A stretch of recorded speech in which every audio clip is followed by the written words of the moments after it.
The weekend halaqat will be about Ramadan, one way or the other, and we will publish, inshallah, like a full Ramadan, pre-Ramadan and Ramadan schedule with everything they'll be running in terms of what the khutbahs will be about, what the halaqat on the weekends will be about, some of them in Arabic, most of them in English, obviously. Fridays Arabic and everything else in English. And then the actual Ramadan plan, like what will be running after Fajr, on weekdays, on weekends, the pre-Isha dars, the Taraweeh, all of that, inshallah, will be published. There'll actually be some programs after Asr for kids to recite Quran and come and prepare their tajweed. We may have a competition, inshallah, for children, especially those who are part of the Quran program. So we have a bunch of stuff, inshallah, we'll roll them out hopefully by mid next week. So just keep your eyes open, ears open for that. We'll run this halaqah today, inshallah ta'ala, and then next week we'll be talking about Ramadan. The week after is 2 weeks, and the week after that, Ramadan is either Sunday or Monday. So Saturday night most likely will be Taraweeh, and if it's not, I'll just continue. I'll consider it a night off for myself, and you can do the same thing. We just won't run anything that night specifically as a kind of as a preparation for Ramadan. But most likely, 3 Saturdays from today we'll be praying Taraweeh, which is just subhanAllah how time slides. And another thing before I start, inshallah, is that tomorrow at 5 o'clock, is it 5 or 5:30? It's 5, right? It's 5 o'clock. We have our town hall. Town hall, as in it's our 2nd year anniversary. Like we opened in February 18th of 2022, and February 18th, 2024. It's 2 years for us. So we'll be talking about what we've done so far, what we're hoping, where we are hoping to go. Please, attend and share your feedback and hear us out and kind of participate with us and contribute. We love to have people here to hear what they have to say. Okay, so so far we were in the midst of the Prophet ﷺ's early years of bi'athah. We're still prior to pre-year 7. We haven't actually started talking about year 7 yet. Maybe we're probably not going to do that today. These early years of bi'athah, after the 3rd year of his prophecy, ﷺ, they are called by the scholars of Seerah as the years of persecution or oppression. Sineen al-Zulm, when they were being severely mistreated by the people in Quraysh, and now the mistreatment continued obviously until the end of his life, ﷺ, but it came in different forms later. Later on, he had a country, and it was more acts of treason that was occurring. But at this point, he didn't have the right, ﷺ, to speak openly about Islam. People didn't have the right to accept Islam publicly. So they were being persecuted in terms of their freedom of religion and freedom of expression. And that is really what the Prophet ﷺ was discussing with them, or arguing with them, or debating with them. Just so you understand this clearly for yourself, so you know what the whole struggle was about. The struggle during these years in Mecca, as far as the Prophet ﷺ was concerned, was one word. It was خَلُّوا بَيْنِي وَبَيْنَ النَّاسِ. Allow me to speak to people. خَلُّوا بَيْنِي means stop putting obstacles between my ability to speak to people and their ability to hear me. That's all I'm asking for. Let me explain what it is that I have. And if people accept it, great. And if they don't accept it, I'll leave. I just want the chance to talk about it. That was what he was fighting for. Never ever throughout the history of his life, ﷺ, through the duration of his life, or the history of Islam, was there any interest in people being forced to be Muslim. Ever. Never has that been an interest of Muslims, to force other people to accept Islam. It's actually insane. When you force someone to be Muslim, what do they become?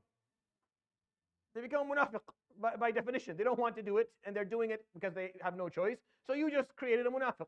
The worst thing that for us as an ummah is munafiqeen. We want as little of them, as few of them as possible. As few of them as possible. If you're not in this with us, just let us know and step aside, because it's really hard to deal with those who are on paper with you, but then in essence are not. Meaning they're extra weight that you're carrying around as a nation. Within your community, they're not helping, they're making it more difficult to actually function. So there's never ever interest in forcing people to accept Islam ever. What he wanted, alayhi salatu wasalam, in Mecca was his right to speak and the people's right to listen and then make their decision. So the one phrase that he kept on repeating with the people of Mecca was خَلُّوا بَيْنِي وَبَيْنَ النَّاسِ. Let me speak to people. And they refused. Because they knew that his idea was way stronger than theirs. That what he had to offer was superior in every way. In every way, what he was bringing alayhi salatu wasalam was just more profound and meaningful. So if they allowed him to speak openly alayhi salatu wasalam, they were going to lose really quickly. Very quickly people will accept Islam. The only reason that Islam didn't spread in Mecca early on quickly was that the leaders of Quraysh, the nobles of Quraysh, either through threatening people, coercion, or through their status, through the weight of their status that they threw around, forced people or encouraged people or pushed people not to accept Islam. That's the only reason that Islam did not spread in Mecca early on. Because once he went to Medina, alayhi salatu, to Yathrib, it was quick. The number of Muslims that, the number of people accepted Islam was skyrocketed within a couple of years. And then when Hudaybiyah happened, the graph becomes ridiculous. Within 2 years, it went from a couple of thousand to tens of thousands of people. Because once people had the opportunity to actually hear what he had to say, alayhi salatu wasalam, he brought reform. Reform that was positive. A change of the status quo at the time that they needed, that they looked forward to. No one was happy. Aside from the extremely wealthy, aside from those who owned a lot of slaves and had a lot of land and were noble, like had certain nobility, which is status, no one was happy. Everyone, they lacked security, they lacked any political structure, they lacked rights, they lacked education, they lacked resources, they lacked any form of organization. So people were not happy. And their belief system was not a belief system that allowed them to live well, right? The reason we called this place wellness, I actually named it in Arabic, not in English. The name in Arabic is al-afiyah. That's the concept that I think is very central to Islam. The concept of afiyah. Islam brings you afiyah, which is, most people translate it as health, but it's not really health. It's health when you talk about, it's health when we say physical, but it's social health, it's financial health, it's spiritual health. That's what afiyah is. That's what Islam offers us. So it translates into wellness, which is why we called it wellness later. But it's afiyah. The Prophet ﷺ brought a system that granted people afiyah. They didn't have peace. What's the point if you have a lot of money and you have a lot of power, but you don't have peace? You don't have love. You don't have tranquility. You don't have serenity. You don't have purpose. You don't have meaning. You don't have you don't have a meaningful. You don't have meaningful relationships. You don't have good meaning for your life. You don't know why it is that you're around, and you feel isolated. You feel alone, and you use all of the wealth and all of the strength and all the status and all that you have, and you still feel there's an emptiness on the inside. What's the point? That emptiness will continue to follow you. Some people think that if they travel a lot or no, that emptiness goes with you. Wherever you go, it just goes with you. You just distract yourself from it for a while. You distract yourself from it for a couple of maybe nights or a couple of weeks even, because you're doing a lot of fun stuff. But then when it all goes away, you sit there and you're left with that emptiness again. And it eats away at you, and the older you get, the more it hurts, and the more hungry it becomes. And the Prophet ﷺ offered them something that changed that for them, which is exactly what it's supposed to do for us. Which is why studying his story, in my opinion, is important. Because if you study it well and you listen to it, not just with your ears, but with your heart, you'll find the pieces that will allow you to be well, to live well. And living well is a word that does not define necessarily on how much money you have, or how many people you know, or how many people adore you, or how much status you have, or how much power you have, or how much control you have. Is defined by different things. It's a different equation altogether. And it's just very beautiful to be able to live that way. And the examples that we have within our deen are just very, very profound when it comes to this topic specifically. Dar al-Arqam is one of my favorite parts of studying his seerah, alayhi salatu wasalam. I put a lot of time in my early years looking into it, trying to find narrations that originate from Dar al-Arqam, and they're very few, and they're very scattered, and it's hard to authenticate them because they just lack aspects of authenticity. But I always wanted to imagine in my mind what it was like to be there in those early years with him, alayhi salatu wasalam. Just imagine sitting in a room with a concentrated series of lessons that is being distributed and given to Abu Bakr, right, and Hamza, and Uthman, and Umar, and Ali, and Zubayr, and Talha, and Fatima bint al-Khattab, and his daughters, alayhi salatu wasalam. And you're talking about names that later on became the big names of what Islam is today. They sat there and they listened and they learned from him, alayhi salatu wasalam. And it's those people who sat in that room, sat in that home and listened, are the ones who stood by him the day of Badr, the ones who were there with him when everyone ran away on Uhud. They're the ones who stood by him on the day of Hunayn. The same names that continued to carry his legacy after he died, alayhi salatu wasalam, 30 years after. It's the same names. Sa'd ibn Abi Waqqas was there in that room. He was there in Badr, and he was there in Uhud, and he stood there in Hunayn, and he led the army that conquered Persia years later. These names were there for the whole story, right? And it's just, and you follow these names, you follow who was there, you find, yeah, this was a big investment. It was a huge investment that he put in, alayhi salatu wasalam. He was happy to do it, and it was meaningful. These people walked out of there understanding what their lives were about, and it didn't turn into an exclusive, VIP club. This small gathering that he had, alayhi salatu wasalam, Dar al-Arqam, did not become this exclusive elitist club that only certain people were in. No, these individuals went out and brought more people in. These individuals went and welcomed everyone to Islam. They didn't lock down, which is the problem in most of these approaches. You run small groups and you teach them very well, and they just lock up. They lock up upon themselves, and they're happy as a small group because it's easy to become very comfortable in a small group. No, the people who learned from him, alayhi salatu wasalam, in Dar al-Arqam, went later on and spread Islam to the world, and made sure everyone felt that they were a part of this deen, and it's just a very beautiful thing to think about. These surahs that I'm showing you are some of the surahs that were revealed to him, alayhi salatu wasalam, during this period. And I always think it's worth your time to kind of just listen to them and understand. Maybe try to listen to them the way the Sahaba heard them. Try to hear them, because you've memorized Surah Al-Ma'un and Al-Qadr. You know them. But hear them the way the Sahaba heard them for the first time when they're sitting in Dar al-Arqam, and this is what's being revealed to him, alayhi salatu wasalam, and he's listening to it. And we talked about Surah Al-Sad last time. The first time they heard the word Khalifa, which is the caregiver. The first time they heard that word, that concept that you're a caregiver. And the example of Dawood. Later on, that concept would become much more strongly solidified in our deen. But it was the first time they were exposed to it. Surah Al-Asr, that concept of togetherness, of mentorship, of making sure that we don't waste time, that we benefit from one another, that it's a back and forth. As we speak, we also listen. Even if someone's in my position sitting here, if I'm not listening, then I'm not doing my job. I have to listen. I have to make sure that I'm hearing out their people and what their struggles are, what they're finding difficult, so I can do something for them. And then they have to listen to me as well. So it's a back and forth. We all have to do tawasaw, that concept in Surah Al-Asr. Surah Al-Ma'un, Surah Al-Ma'un dictated, or it explained, defined what it meant to be a good person. The word good person is a word that is used almost everywhere, right? What defines a good person? Every group can define whatever they want. Some people do that. Well, I don't do this, but at least I'm a good person. So I always like to take the stop sign. Stop. Who told you were a good person? Nothing. I just want to know. Like, do you have a certificate from the United Nations? Like, who gave you the designation that you're a good person? Not to say that you're not. I'm just wondering who gave it to you, because that's a big claim. That's a pretty impressive claim. I'm a good person. I think that's the most beautiful claim you can make if it's true. I would love it if Allah told me you're a good person. Oh my gosh, khalas. I'll throw this taqiyya over to Abdul Rahman and leave. You can take. I'm good. I've been certified good person. I'm good for the rest of my life. Who defines a good person? If you define it yourself, then you must be involved on the Day of Judgment in terms of reward and punishment, because the reward and punishment are to a certain degree going to be distributed based on good and bad. Good people will be rewarded and bad people will be punished. So if you figured out your own definition for it, or does Allah define it? So Allah defines it. He defines what's good and what's bad. We don't.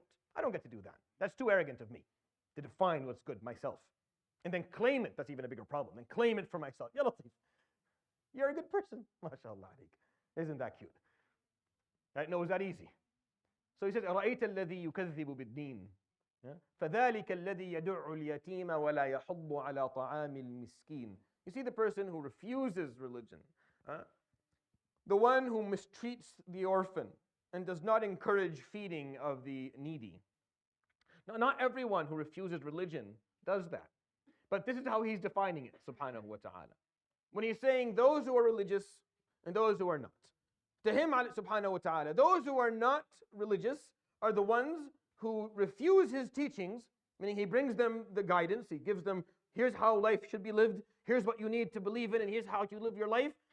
And then they are people who they refuse that, and then they mistreat the orphan, and they don't encourage others to feed the needy. So they're mistreating, and they're not actively trying to help others, or they're holding back the help, the aid of. فَوَيْلٌ لِلْمُصَلِّينَ. I mean, it's almost this surah almost puts you in like this ayah it's almost like a slap in the face. It really is. Because the way it's going, you know, if you're listening to it, you understand, oh, so he's pointing out those who are not religious and their problems. And then immediately he says, wail. Wail is warn of severe punishment. That's what it means. And if you're an Arab person, you've heard this from your parents all your life. Wail. فَوَيْلُ لِلْمُصَلِّينَ. Warn of severe punishment, the people who pray. You're almost like, hold on. The people who pray, this is not how this surah seems to be going. But no, it is done on purpose. الَّذِينَ هُمْ عَنْ صَلَاتِهِمْ سَاهُونَ الَّذِينَ هُمْ يُرَاءُونَ. The ones who don't respect the timing of their prayers, meaning they ignore it, they get distracted, they don't do it on time, they don't care. Like, Dhuhr is gone, whatever. Maghrib, I missed it, no big deal. I didn't wake up for Fajr, it doesn't matter. Like, they don't bother by that. They're religious, musallin, they're people who pray in general, but they don't care. الَّذِينَ هُمْ يُرَاءُونَ. The ones who do it for the wrong reason. They're hoping for some degree of recognition of others or a reputation that there's some. وَيَمْنَعُونَ الْمَاعُونَ. So two problems. Two problems of religious people that he's talking about here, subhanahu wa ta'ala. Two problems. Number one, when it comes to their adherence to the deen, it's weak. It's a weak adherence and fellowship of the teachings of Allah subhanahu wa ta'ala in terms of the ritual, so they don't really do it very well. And if that's when the surah ended, it would be much easier for all of us. But unfortunately, the surah is named after that last word, so we can't really get away with not talking about it. Because up to here, it's easy. For religious people, it's no problem. Just make sure you pray on time. And don't be too much of an ostentatious person. Don't show off too much, you'll be all right. وَيَمْنَعُونَ الْمَاعُونَ. And they withhold aid. Al-ma'un comes from aun. Aun is help. Ma'un is aid. يَمْنَعُونَ, they withhold aid. وَيَمْنَعُونَ الْمَاعُونَ. فَوَيْلُ لِلْمُصَلِّينَ. Warn the prayer, the people who pray, of severe punishment. The ones who don't respect the timing and don't do it for the right reason, have their intentions, and they withhold aid. The only way you can define a good person, you need two things. And this is not to judge other people. When I talk about being a good person, this is for you to judge yourself, not for you to judge others. You need to adhere to Allah subhanahu wa ta'ala's rituals. You can't be yukadhib bid-deen. You can't be an salatihim sahun or yura'un. But you also can't be yad'u al-yatim or la yahuddu ala ta'am al-miskin or yamna'un al-ma'un. You can't. Both are problematic. But if you're missing one of them, it's a problem. My sheikh used to say, there are people on the Day of Judgment, fi sifrain yawm al-qiyamah. There are two people who get 0 marks on the Day of Judgment. There are those who don't accept God altogether. We all agree to that. That's fine. You come to God, you don't believe in Him altogether, you never did anything for Him, you can't expect anything from Him. Like, you never acknowledged Allah subhanahu wa ta'ala ever, most likely that's not going to work out. And then those who did, but وَيَمْنَعُونَ الْمَاعُونَ. Those who didn't have the ethics, didn't have the morals, didn't treat people well. Those who didn't care about people who were suffering, didn't care about those who were more needier than they were, those who were less fortunate than they are. This is the story you tell your kids at night. You read it through Surah Al-Ma'un. You explain to them what it means to be a good person. Oh, I've never hurt anyone. At least I'm a good person. I've never hurt anyone. He didn't define it that way, subhanahu wa ta'ala. I don't think that's enough. I never hurt anyone.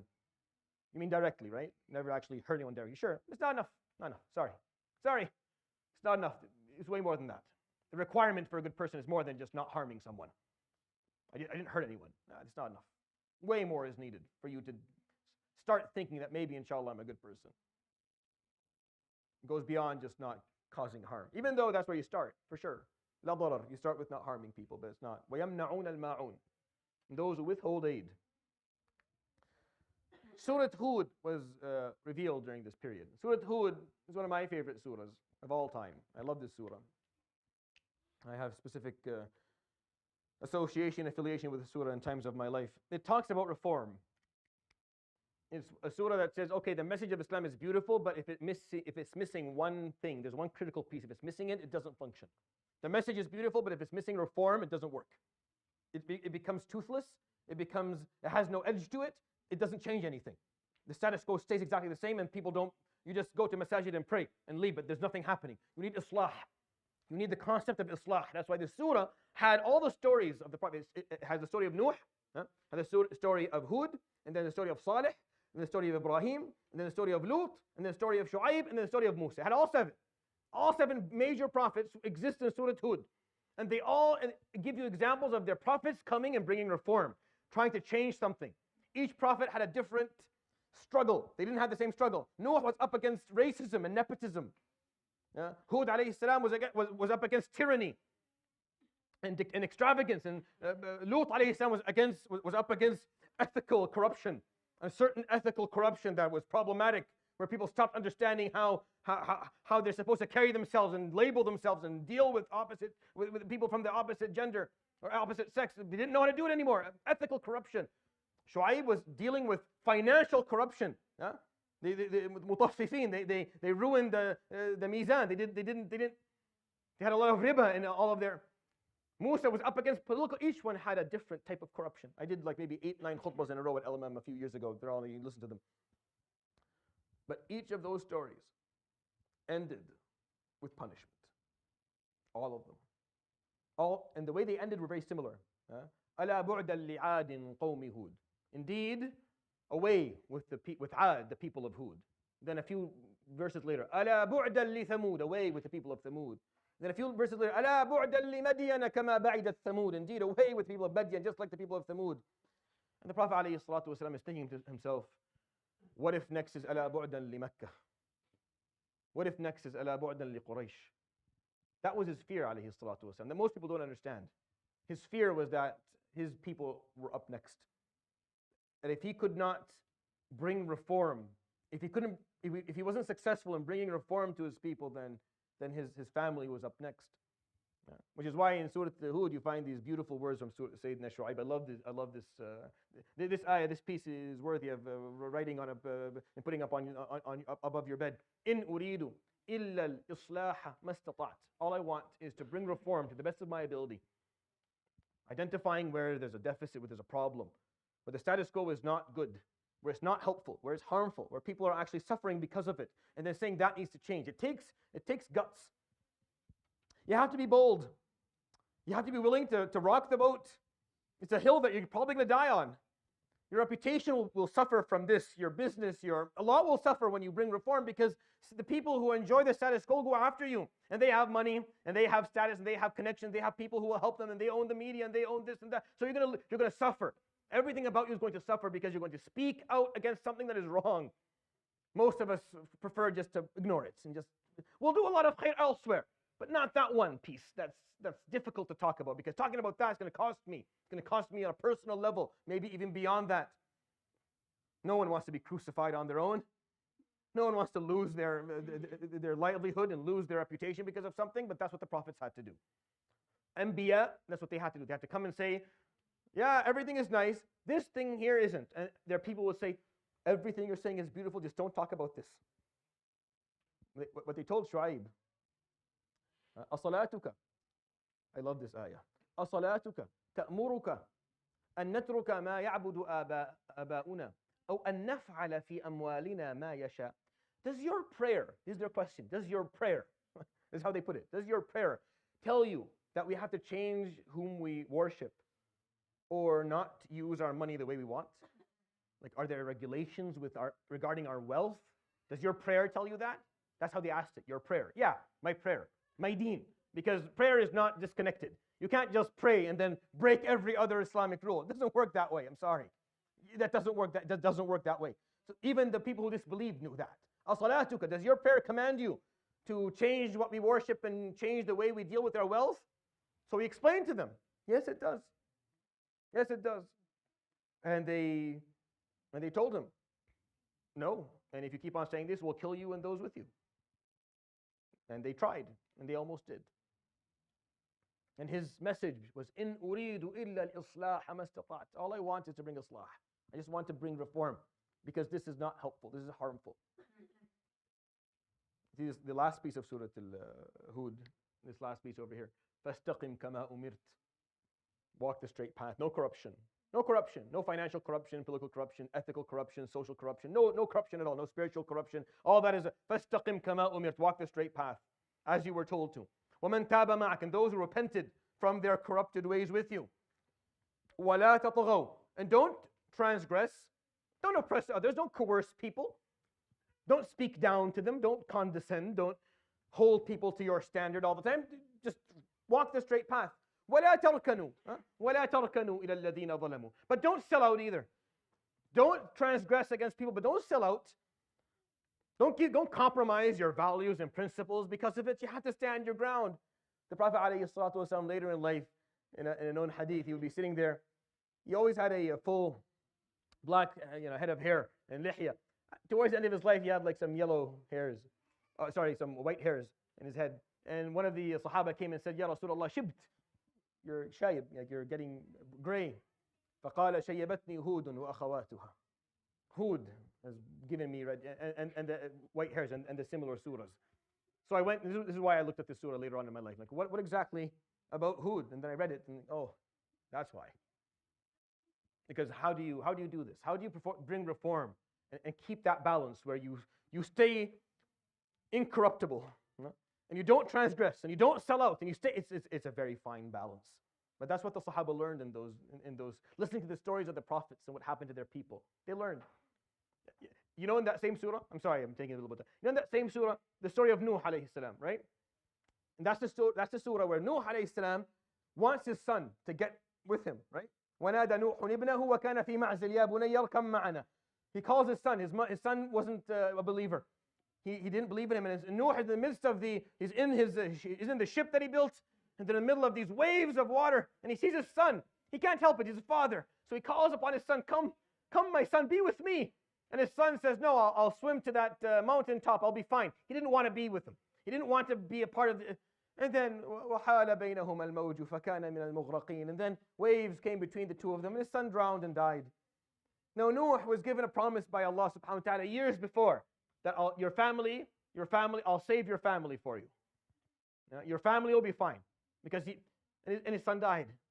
So Nuh alayhi salam, after they landed, didn't know what to do, but he couldn't help it. He's a father. وَنَادَى نُوحٌ رَبَّهُ فَقَالَ رَبِّ إِنَّ ابْنِي مِنْ أَهْلِي وَإِنَّ وَعْدَكَ الْحَقُّ. Oh, my Lord, my son is a part of my family. وَإِنَّ وَعْدَكَ الْحَقُّ. And your promises are always the truth. I'm not questioning them at all. But my son's my family. You told, وَأَنْتَ أَحْكَمُ الْحَاكِمِينَ. But you are the most wise of all rulers. But he just asked a question. The tone in the Quran after that question was severe, was very heavy. He's not from your family. He did that which was not good. He's not your family anymore. Don't ask me questions you have no knowledge about. I am warning you to not be amongst those who are ignorant. So the Nuh repented. See, no nepotism. Nepotism is corruption. It's a time of corruption. What, you want me to save your son because he's your son? He's not a believer. He refused openly. He's no longer your son anymore. You wanted me to save him just because he's your son? You want God to be corrupt himself and save someone who was never a Muslim just because he's your son? No, he will drown. No, I'm sorry. He will drown. I'll save the ones who believe. That's who I'll save. And they were saved. That's why Surah Hud is so heavy. And there's no corruption. In our deen, we refuse it, and we live to bring reform to ourselves first, and then to the world around us. And that message was an early Mecca message. They heard in Dar al-Arqam, they learned this. That's why they were so, that's why, when you think about it, that's why these people live such a, when you listen to the standard they held themselves to, you're like, that's impossible. Sometimes you don't even believe the stories. Sometimes I'll tell you a story like, it's hearsay. Because it's almost impossible to imagine that people lived like that. And that's what these surahs taught. Each one of them taught something a little bit different. The Sahaba radiallahu anhum endured physical oppression. That was their trial. That was their trial. Their trial was physical. They had to put up with being beaten, with being starved, with being called names, with being lashed, with being kicked out of their homes. That was what we have. Muslim brothers and sisters today. That's their trial too. They're being trialed with destruction, with the loss of their homes and the loss of their lives, right? Not everyone's trial is the same. I would like to say that if your trial is not that, then you have it easier. And if you want to challenge me, you're welcome to. I'll probably win the argument. It's not that difficult. Because it's all easy until your life's on the line. It's all fun and games until when you're being slapped around, that things change. when suddenly your value as a human being is no longer being observed, when you can't speak your mind, when you're being treated as if you're subhuman somehow, or maybe something worse, that's a whole different type of trial. When someone takes you and puts you on a bed of coal, and there's no retribution, there's no law to take rights for you, that is, I would argue that's much more difficult. Their trial was not trial, radiallahu anhum ajma'in. Our trial is not the same. We don't have the same trial. When was the last time? It was a physical trial for you. Probably, most likely, it never will be, inshallah ta'ala. Allahumma ameen. Inshallah, we never say we have physical trials, honestly. Our trials are different. Your role is knowledge. It's knowledge seeking. It's learning. Ya akhi, learn. Learn your deen. An ummah that is well educated. An ummah that is well educated, that understands its deen, that raises the bar in terms of its understanding of its own spirituality and its own law and its own method of organization, is an ummah that will find success eventually. Ignorant ummahs won't. Our trial is not that of putting up or being perseverant in the face of physical oppression or physical persecution. It is a trial of adherence. It is a trial of grit. It's a trial of knowledge seeking. It's a trial of togetherness when you want not to be a part of this group. It's a trial of getting over yourself. Just getting over your ego and saying, yes, I'm a part of this ummah. I don't like everyone in it. I don't like all of their behaviors. Not all of their practices are something I enjoy. But this is my family, and this is what I'm stuck with. And getting over yourself and sticking with it. And bringing it together and strengthening their unity and taking care of your community. That's the trial that we carry. If you would say to yourself that if I lived back with him, alayhi salatu wasalam, I would have been in Dar al-Arqam, no matter how many times I got lashed or slapped or kicked around or pushed around or my house burned down. And in these days, you don't understand your deen, you don't help your community, you're not involved in the advocacy for your ummah. I'm sorry to say that that isn't true. I'm sorry to say that it's not true. If you were back then, you wouldn't have done that. Because the trial today is less difficult. And if you're not actually overcoming it, then how do you think you're going to overcome? Al-Miqdad ibn al-Aswad. I narrate this hadith every once in a while because it's one of my favorites. And it's in Sahih al-Bukhari and it doesn't have a hadith. It's not actually a hadith. There's nothing about him alayhi salatu being said. But it's narrated in al-Bukhari and it's fully authentic. And I love it because of that. Where a tabi'i, someone who came after the Sahaba, would come to Al-Miqdad ibn al-Aswad, radiallahu anhu, one of the known Sahaba. One of the early people who were in Dar al-Arqam. And he would say, ما أجمل هاتين العينين اللتين رأتا رسول الله. How beautiful these eyes are. Who saw the Prophet sallallahu alaihi wasallam? And he starts saying things like, حبذا لو كنت. I wish I was there. I wish I was then. فغضب. He got upset. فقال صحبه. The people, his close students, قالوا ما بك ما قال الرجل إلا خيرا. Why are you upset? He only said خير. فقال ما بال أحدكم يطلب من الله محضرا غيبه الله عنه. What's wrong with people amongst you who are asking for something, a situation that Allah did not put them in, asking to be in it? لا يدري لو كان فيه ما كان صنع. He doesn't know if he were put in that situation, what would he have done? فإني أعلم أناسا رأوا رسول الله صلى الله عليه وسلم. I know people who saw the face of the Prophet عليه وجالسوا رسول الله صلى الله عليه وسلم and sat with him. واستمعوا إلى رسول الله and they listened to the Prophet عليه الصلاة والسلام وكانوا من رحمه and they were more related to him than you ever will be. فكبهم الله على وجوههم في النار and they all went to Jahannam. They didn't believe in him. So what are you asking for? Why are you asking for something that you weren't put in? ألا يشكر أحدكم الله أن خرج إلى الدنيا لا يعلم إلا الله. Will none of you be thankful that they came to this world? All they know is Allah. They didn't have to go through this turbulence that we had to go through. This change, this huge rift in society that we had to face. You came out, you only know Allah. Be happy with that. And then go do something good with it. Don't go look back and say, I would have wanted to be. No, you're here. You're not there. You don't know what he would have done there. What do you know? Maybe if you were there, you were Abu Jahl's right hand. Who knows? Who knows? What do I know? What do I know if you were there, what we would have done? You're here. You're now. You're given a gift. Use it, ya akhi. Ya akhi, use what you have. You've been given. You know the truth. Most people walk this earth. They never have the privilege of knowing what is correct and what isn't. They're lost. They have no way to get here. We can't get them to hear this. The world is too noisy. They can't hear it. They'll never get to hear this. Don't you feel bad that they'll never enjoy the beauty of Muhammad sallallahu alaihi wasallam and hear the story and appreciate what it is that we've got? You have that, appreciate, ya akhi. Appreciate it so that Yawm al-Qiyamah you don't sit there and have nothing to come back to Allah with. When He asks you, what did you do with your life? Show me, show me. You didn't, I made sure you weren't being persecuted physically. It was easy for you. Show me what you did. This is what you did. That's it. Where did you spend your time? What were you doing? What are you going to say? I don't know what to say. I don't know how to explain to Him subhanahu wa ta'ala the time waste and the lack of adherence and the lack of care and the lack of empathy and the lack of compassion and the lack of grit that I don't know what to tell Him subhanahu wa ta'ala. But maybe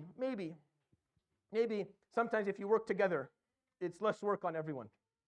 Maybe if the community works together, a lot of khair comes from jama'ah. A lot of khair comes from jama'ah, and it makes it easier for everyone. Know what your role is. Our role is not like theirs, but it's just as important. We're in a historical time where it's not the best of situations. And if you zoom out the Islamic graph, we're not rock bottom, but we're close. And we're close. We're not in a very good historical time, which requires people who are 10 times more serious, 10 times more willing to sacrifice and persevere. People who take the commitment way more seriously than others, because we're living in that very critical time. What you do today will dictate what the next 30, 40 years will look like for this ummah. You may not believe that, but that is the truth. What you do today, the choices that, especially if you're young, the choices you make today, in terms of your educational choices, your religious choices, your ethical choices, your personal choices, these will all later on dictate what the status of our ummah will look when I'm dead. Whether the person who sits in this position at some point can say something more positive versus just looking at a ummah that is struggling on every front. When you tell you this part of the story, you almost start wondering who has the upper hand here? Does Quraysh or does Muhammad sallallahu alayhi wa sallam have? Does the Prophet or is it Quraysh? Because we enter after the 6th year into the negotiation period. They figured out that they couldn't beat Islam out of people. It wasn't working. They kept on doing it. They kept on doing this to people, but they felt it wasn't working. Meaning more and more people were accepting Islam. And because more and more people were accepting Islam, they got scared. So they started coming to the Prophet ﷺ with negotiations. Let's see if we can strike a deal. Right? So they started with Abu Talib. And they said, Ya Abu Talib, inna ibn akhika qad saffaha ahlamana wa shatama dinana wa sabba alihatana. Indeed, your nephew, he mocks our way of life. He speaks ill of our gods. He pokes holes in our deen. Like he's making it seem that everything we're doing is wrong. وَإِنَّكَ تَحْمِيهِ وَتَمْنَعُ. And you're the one who is basically protecting him. وَإِنَّ لَكَ فِينَا قَدْرًا وَشَرَفًا. And we respect you. فَكُفَّ ابْنَ أَخِيكَ عَنَّا. Get him to calm him down, quiet him a little bit, silence him, ya akhi.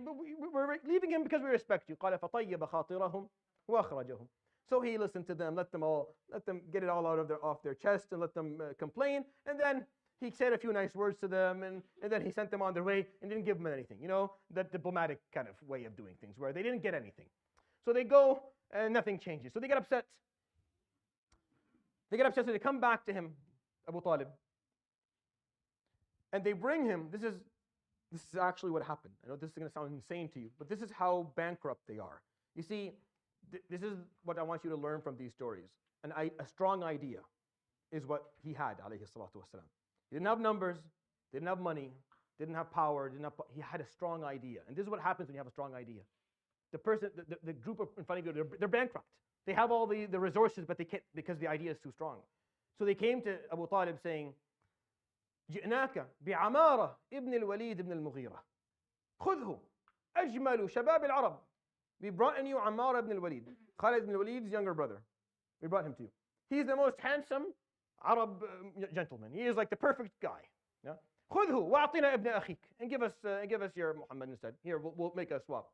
قال فضحك منه أبو طالب. Abu Talib laughed.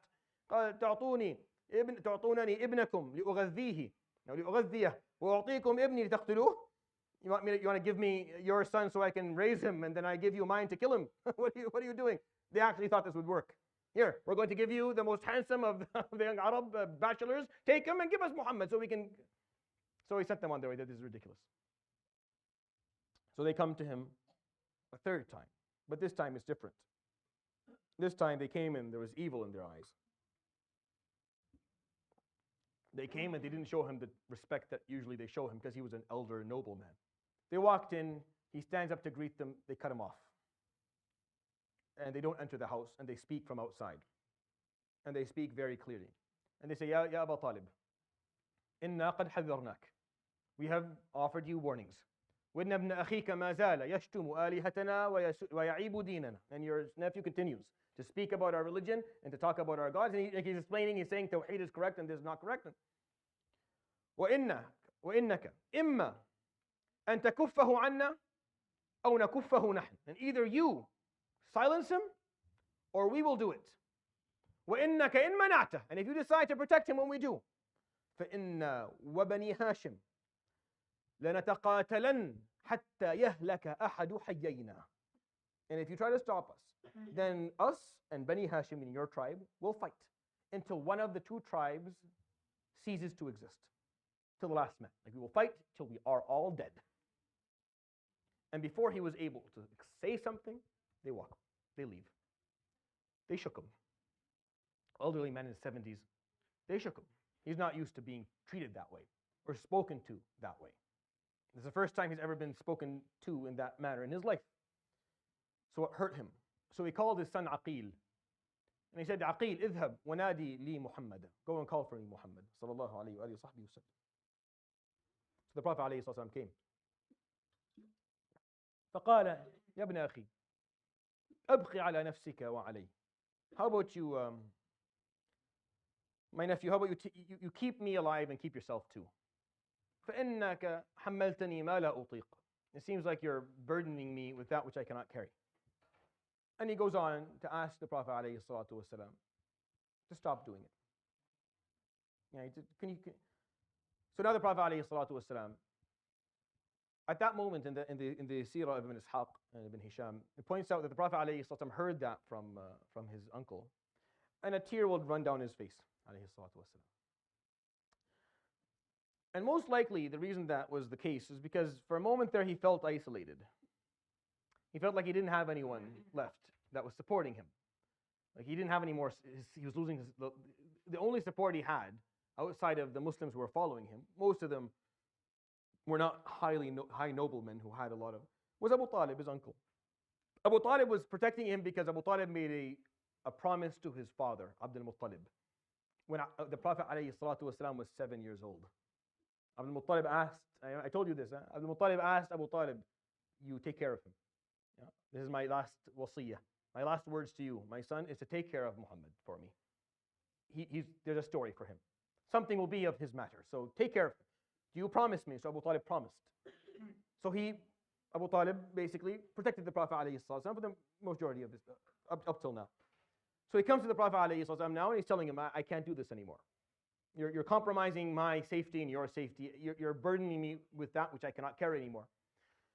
So a tear runs down his face alayhi salatu wasalam, and he says, and this is what he actually says, and I'll tell you what most people think he said, just so you, because it's okay. But he said, قال والله يا عم ما أنا بأقدر على ذلك منكم أن تشتعلوا من الشمس بشعلة. He said, oh I can't do that, just as much as you can't take a candle to the sun. You can't turn your candle on from the sun, and I can't stop doing this. Now, the narration that most people know by heart, and it's actually not very authentic. It exists in the books of Seerah, but it doesn't have a proper background to it. But I think it's still reasonable to share with people because there's really nothing in it that's wrong. Is the narration where he says, alayhi salatu wasalam, يا عم لوضع الشمس, right? عن يميني والقمر في شمالي على أترك هذا الأمر ما تركته حتى يظهره الله أو أهلك دونه. Oh, my uncle, if you put the sun in my right and the moon in my left, I would never stop doing this until I either Allah subhanahu wa ta'ala grants its success or I die. But we don't have good authenticity for it. This is the one that we do. And then he gets up alayhi salatu wasalam and he walks away. Abu Talib sits there for a few minutes and he thinks about it. And then he calls Aqil and he says, Ya Aqil, idhab fanadi li Muhammad. Go call Muhammad back.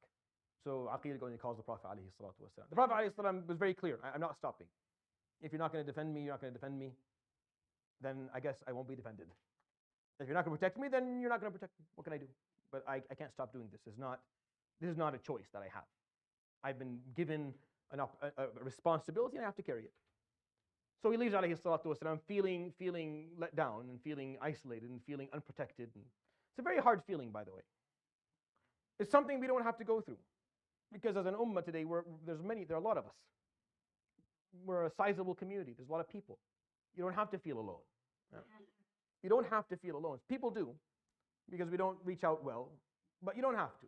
There's people in the community. It's a large community, and you'll find people who will hear you and listen to you and help you and stand by you. And I think as a society, as a Muslim community in these small cities in London and elsewhere, we have to put more effort into making sure that we set up systems so that people don't feel alone. So that people who are vulnerable, who can feel alone, don't. So if you come from a family where there's 50, 60 people, then you're okay. Like when you fall, there's all these hands that'll come out and they'll catch you. You'll be fine. But if you're here alone, you're an immigrant, it's just you and your spouse and a few children, or maybe, then when you fall, there's no one to hold you. No one can catch you. You'll just hit the ground. And that shouldn't be the case in any Muslim community.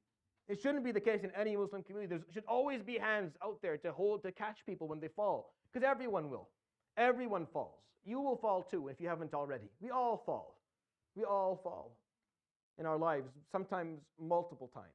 And those of you who have fallen in their lives and found someone to catch them, they know the value of that.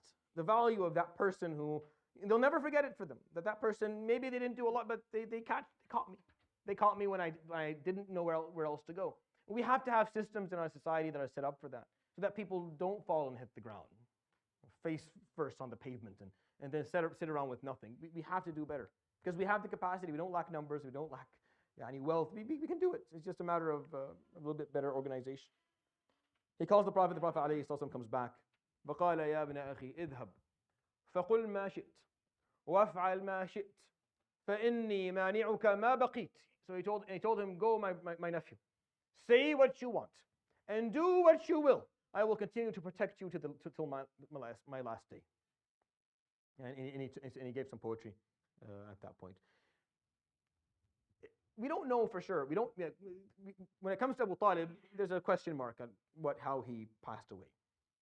The scholars are kind of 60-40, of 60% that they believe he didn't accept Islam, and 40 believe that he did. We don't know.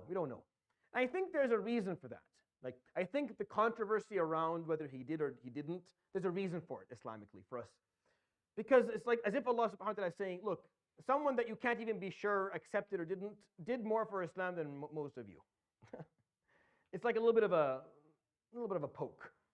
You see this guy, he did more for this deen than most of us do. Even though we can't swear this way or that way. And his amruhu ila Allah. Allah subhanahu wa ta'ala knows what was in his heart. But I think the concept there is just very upsetting sometimes when you think about it. They would come to the Prophet alayhi salatu wasalam, since they couldn't get anywhere with Abu Talib, and they didn't actually come through with their threat, but they did start to think about assassination. And it's from this moment forward that the Prophet alayhi salatu wasalam has that word lingering in the background. Like the concept of being assassinated, being killed, started then. And it continued to the day he passed away, alayhi salatu wasalam, in 19 separate attempts on his life, alayhi salatu wasalam. 19 separate attempts on his life, alayhi salatu, throughout his life. No. He never had a bodyguard.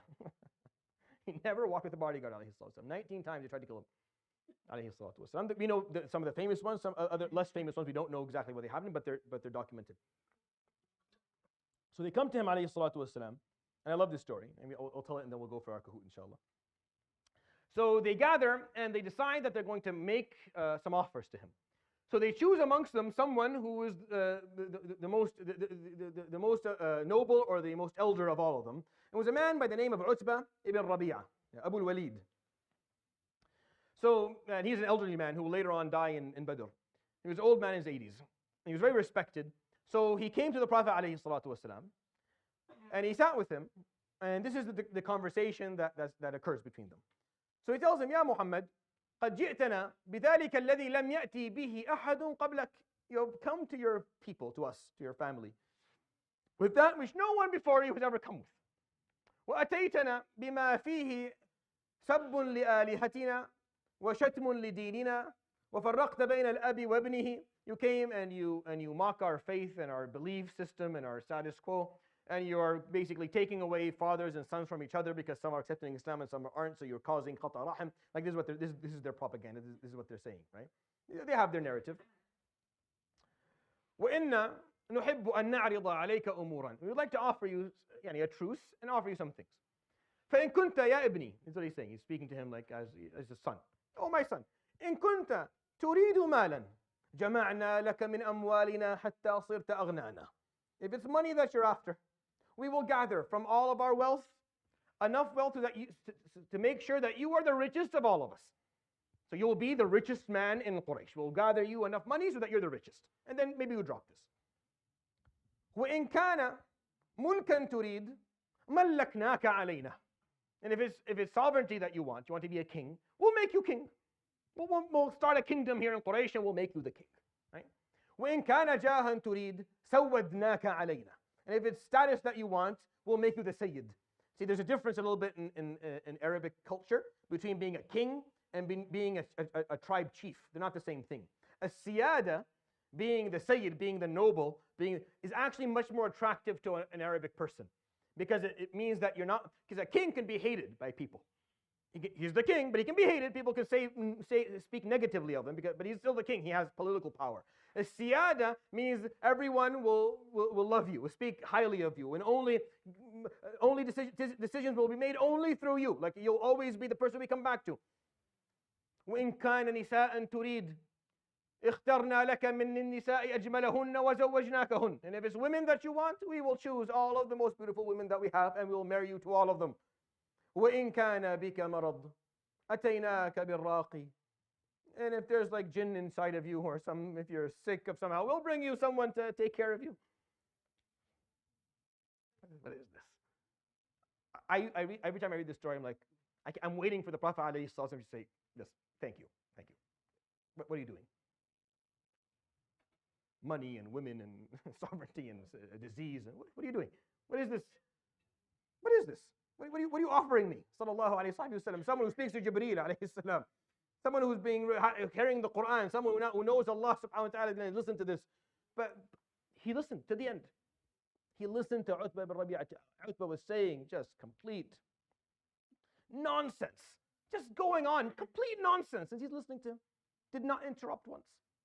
He made all of these insane, meaningless, useless offers to the Prophet ﷺ. Never interrupted. Once he was done, he made all his offers. قال يا أبا الوليد أفرغت. He said, oh, are you finished? Like, do you still have anything else you want to say before I speak? فقال نعم فرغت. فقال تسمع مني. Can I, answer, or are you just here to tell me this and leave? أدب صلى الله عليه وسلم. منتهى الأدب. Just this adab alayhi sallam when he speaks to people. Is it like maybe he doesn't want to hear him? Maybe he just wants to say things and leave. But you want to hear me? فقال نعم. قل. You're okay. أعوذ بالله من الشيطان الرجيم. بسم الله الرحمن الرحيم. حميم. تنزيل من الرحمن الرحيم. كتاب فصلت آياته قرآنا عربيا لقوم يعلمون. بشيرا ونذيرا فأعرض أكثرهم فهم لا يسمعون وقالوا قلوبنا في أكنة مما تدعونا إليه وفي آذاننا وقر ومن بيننا وبينك حجاب فاعمل إننا عاملون. And he recites the first 13 verses of Surah Fussilat. That's all he does. He comes to ayah number 13, and the ayah says فإن أعرضوا فقل أنذرتكم صاعقة مثل صاعقة عاد وثمود. And if they refuse to listen to you, and then tell them that I warn you from a sa'iqah, from a form of punishment that will be afflicted upon you as it was afflicted upon Ad and Thamud before you. And Utbah ibn Rabi'ah, as he was listening to this, he got worked up. And when he heard the word sa'iqah, it was as if he felt that this was going to happen right now, because alayhi salatu wasalam, when he recited the Quran, he recited it with heart. With heart. he actually, you felt it. It wasn't just listening. You felt what he was saying. So Utbah is listening to these words, and Arab will listen to this stuff and he'll make sense of it. And the Prophet ﷺ was so powerful in the way he was reciting these verses, he felt the sa'iqah was going to fall on his head right then and there. So he jumped out of his chair and he put his hand on the mouth of the Prophet ﷺ, saying, "Nashattuka Allah wa rahim. Nashattuka Allah wa rahim, ya Abul Qasim. I ask you by Allah and by the fact that we are relatives. I ask you by Allah and by the fact that we are relatives, that no more, no more." قال حتى انتبه لنفسه, until he noticed what he was doing. His hand was on the Prophet ﷺ's mouth and he was overreacting. قال فاستحيا, and he got embarrassed. So he sat back down again. He realized that he got a little bit over. So he got scared and he sat back down again. He said, "Akmil, go on, Abu Qasim, I'm sorry." So the Prophet ﷺ would continue to recite the verses until he came to the sajda in the surah. So he got up ﷺ to make sujood, and Utbah left. He took the opportunity, he left. He's coming back. Abu Sufyan and Abu Jahl are standing there. Abu Sufyan, as you'll learn, was a very, very cunning gentleman, very, very, very intelligent. He's looking at Utbah walk back, and he looks at Abu Jahl and he says, لَقَدْ أَتَاكُمْ أَبُو الْوَلِيدِ بِغَيْرِ الْوَجْهِ الَّذِي ذَهَبَ بِهِ. Abu al-Walid is coming back with a different face than the one he left here with. This is not the same guy. So Utbah was a smart man. So he came to them, and this is what he said. فَقَالَ وَاللَّهِ لقد سمعت كلاما لا أعرف أوله من آخره. I heard words, I heard speech that I don't know the beginning of it from the end of it. I don't know what this was. This was not poetry. I don't know what this is. I've been alive for a long time and I don't know what this is. وإني أرى أن تخلوا بينه وبين ما يريد. And I see that you should let him do what he wants to do. فإن انتصر فعزه عزكم. If he prevails, then his victory is your victory. He's same family. وَإِنْ غَلَبَهُ النَّاسِ كَانَ الَّذِي تُرِيدُونَ. And if people listen to him and then kill him because of it, then that's what you wanted anyways. فَخَلُّوا بَيْنَهُ وَبَيْنَ النَّاسِ. He's a smart man. He's like, I don't believe, I'm not saying I'm leaving my religion, but let him speak. If it works out, then it's in your advantage. And if it doesn't, then يَكْفِيكُمُ النَّاسُ هَمَّةً. People will take care of him for you. You don't have to do it yourself. فَقَالُوا خَرُفَ عُتْبَةً. Utbah, he has Alzheimer's. He's lost his mind. He has dementia. He's an old man. Ruh, you don't know what you're talking about. But he was right. He didn't listen sometimes. Sometimes you don't listen to the wisdom of the elderly. He was right. They would have saved themselves from a lot of pain, and everyone, if they just listened to him. But the Prophet ﷺ taught us a lesson in listening to people. You want people to listen to you? Yeah, you have to listen to them first. In order for people to listen to you, you have to listen to them first. You have to put your ear in and actually listen, actually hear what they have to say. Eat no matter how absurd what they're saying is. The last question before we go for the Kahoot. Why didn't he take the sovereignty piece, alayhi salatu wasalam? Why didn't he take the sovereignty, and then now that he's king, he establishes freedom of speech and he spreads Islam. Right? It would make things much easier.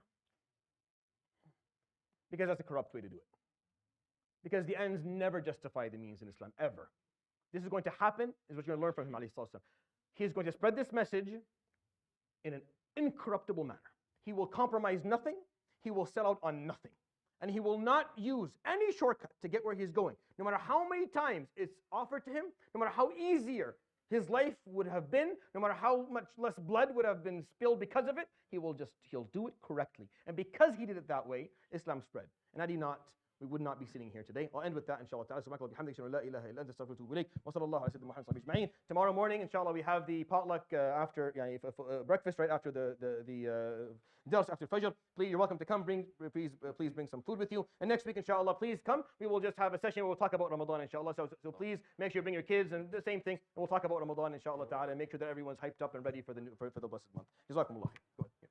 Assalamu alaikum wa rahmatullahi wa barakatuh. We have to go a bit quick because there's 10 questions. There's only 6 minutes left.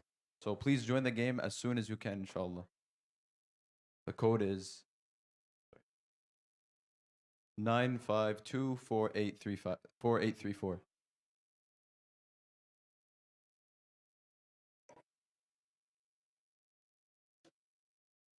We're going to get started by 7:40. So if you're not in the game by 7:40, you're going to miss out. So get joined as soon as possible, inshallah.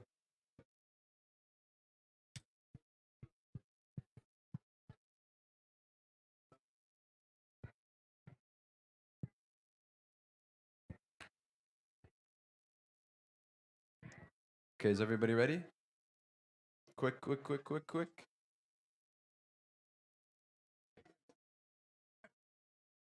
Also, answer quick, because we're not going to have that much time on the questions.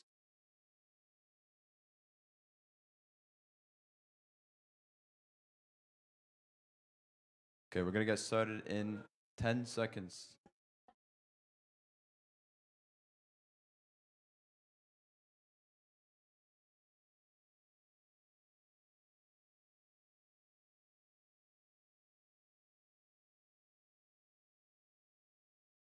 Okay, we're going to get started.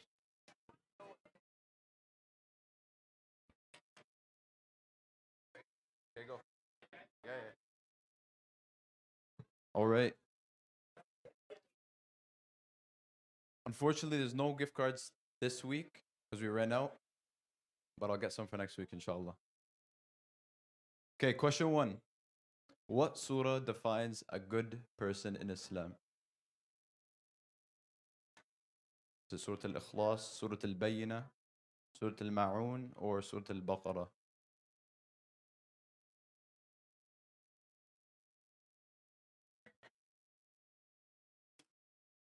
Surah Al-Ma'un is correct. Next question. Quick. Question number 2. How many major prophets are mentioned in Surah Al-Hud? Surah Hud, sorry. 2, 6, 15, or 7?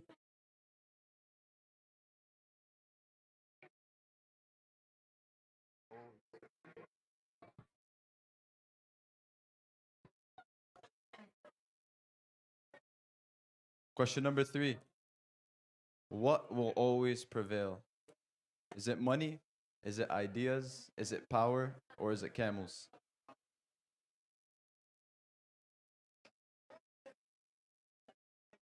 We'll take a quick look at the leaderboard after this question.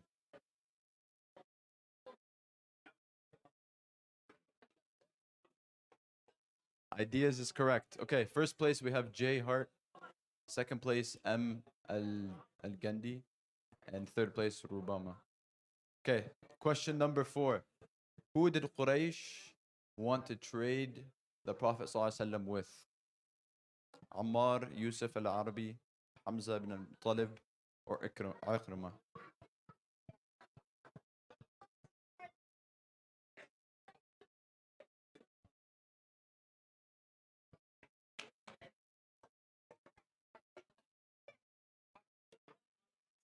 Okay, we have J Hart, Shaykh al-Islam, and Vish in first, second, and third.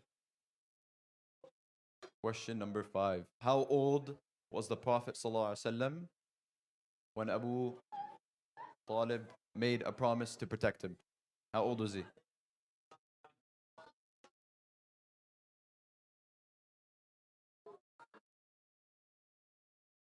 The promise was made to his father.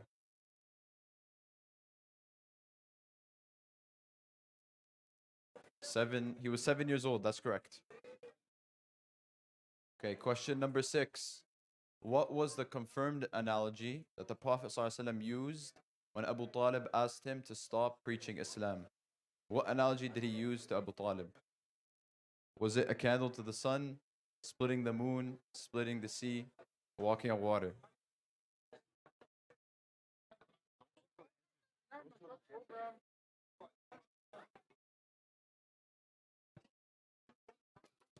A candle to the sun is correct as the confirmed analogy. Okay, leaderboard is the same. True or false? We lack resources as a community to make sure others are well supported. Is that true or is that false?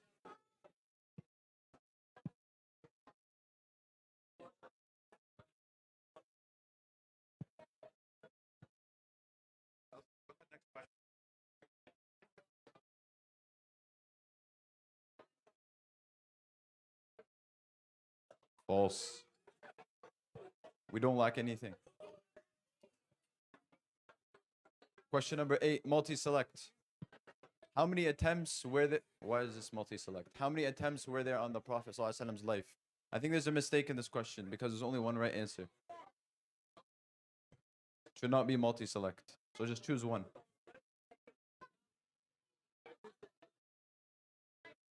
Stop showing them the answer, Nasri.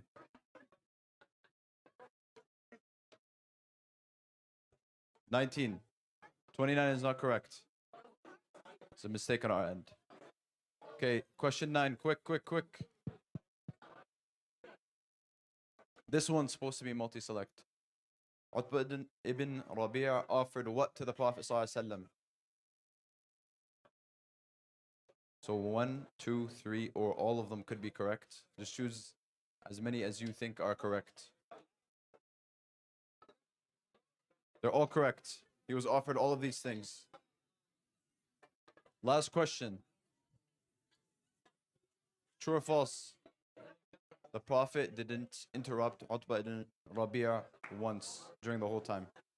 Is that true or false?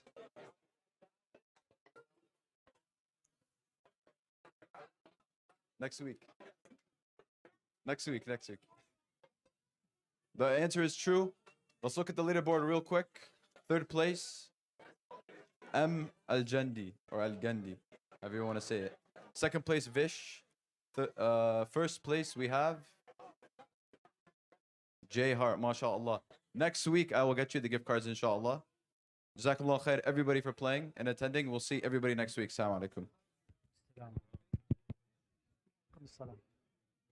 Could you, is the light okay? The volume okay? أقب.